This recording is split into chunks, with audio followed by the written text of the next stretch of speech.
Is this thing on? Welcome back to Movies TV Mad. Of course, you can follow me on Twitter at Movies TV Mad. Toby Emmerich may be a name you know or don't know. He's been embedded in the upper echelons of power at Warner Brothers Pictures since 2017. And this man is embedded in the middle of the Snyderverse controversy. He was one of the figures that made the decision with Justice League. And I can't believe I missed this interview with him on Deadline. And I just want to read you this out because this just shows you the fear right now at Warner Brothers Pictures. Zaslav and Discovery are coming and they are fighting for their very lives at Warner Brothers Pictures. This is a sensational piece by a journalist who, look, let me just read it to you because this is so transparent. As Discovery Communications is set to merge with Warner Media as early as next month, the success here of the Batman should serve as a reminder to CEO David Zaslav as to how theatrical continues to work vibrantly for the studio, and how executives like Chairman Motion Picture Group boss Toby Emmerich and DC President Walter Hamada are instrumental for the momentum of the studio's success as the pandemic eases and movie-going resurges. There's been word around town that Zaslav is bound to make staff cuts at the new merger, even talk of some new overall conglomerate head. However, Zaslav should be consigned that when it ain't broke, you don't fix it. Let's keep the Warner Brothers theatrical machine going as it sets the table for other spin-offs, such as Reeves' upcoming Penguin series, to make waves on streaming service HBO Max. When Emmerich became president, chief content officer at Warner Brothers Pictures Group in 2017 for both Hamada and him, Reeves was their first choice to take the reins of the next iteration of the Dark Knight franchise.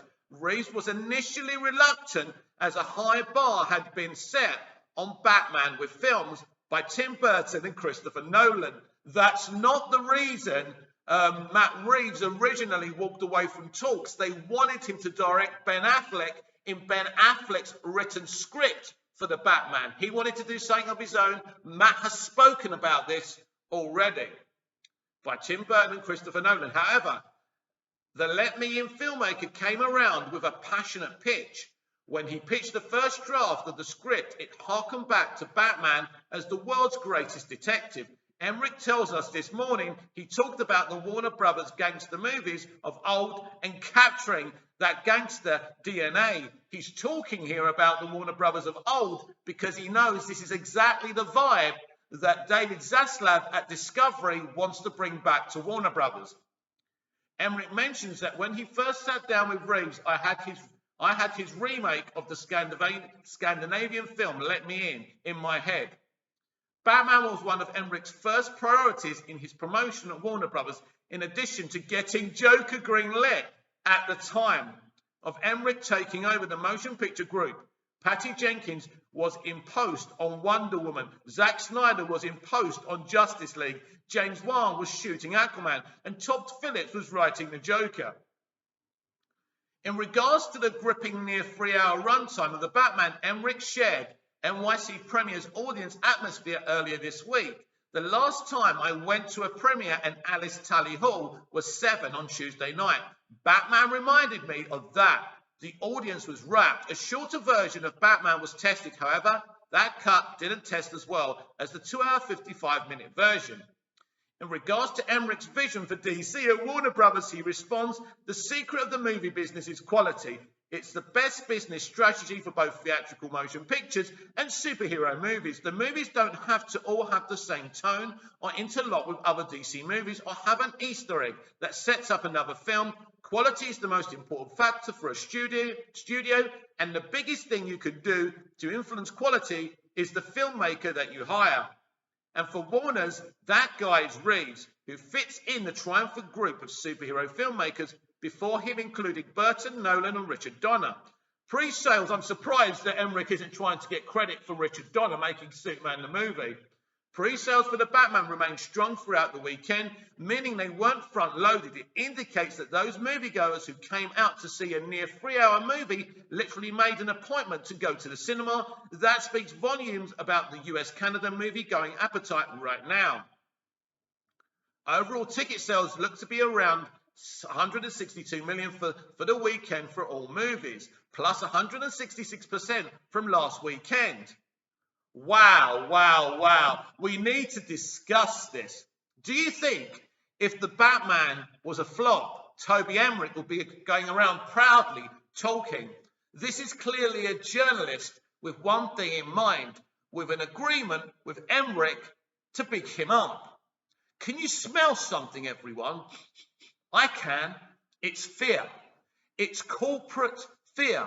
They know Zaslav and Discovery are coming in for this Warner Discovery merger. They know that Zaslav's been going around all over Hollywood, talking to other directors and other people, taking advice and listening. This is a big problem. They know that Warner Brothers Pictures is going to be gutted. So now Toby Emmerich is taking credit for everything.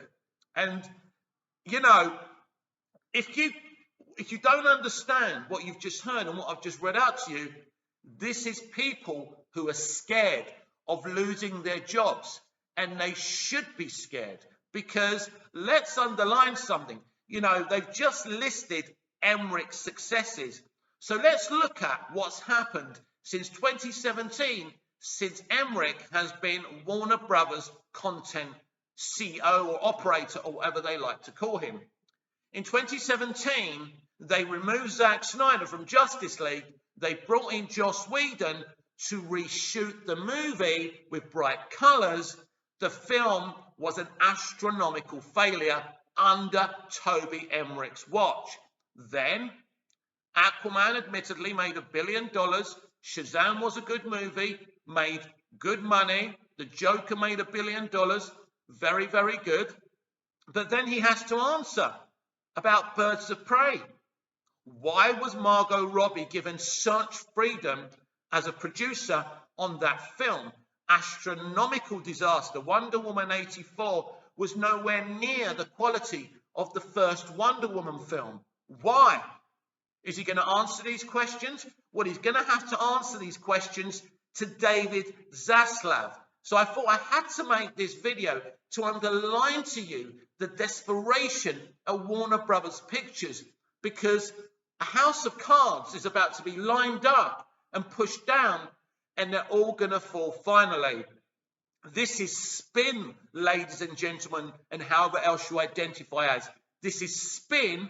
This is spin in the hope they can ride the wave of the Batman and keep their jobs. Well, they cannot. Zaslav and Discovery are coming in. They're going to gut Warner Brothers Pictures, and it's about time too. This has been Movies TV Man. I'm Mick, your host with the most. Just ask your girlfriends and your wives. Like, share, comment, subscribe. Hit the notification bell so you never miss this perfection. And I'll see you again tonight when I'm live, when we can discuss all of today's talking points in the DC live action universe and the entertainment industry. Until then, goodbye, au revoir, auf Wiedersehen.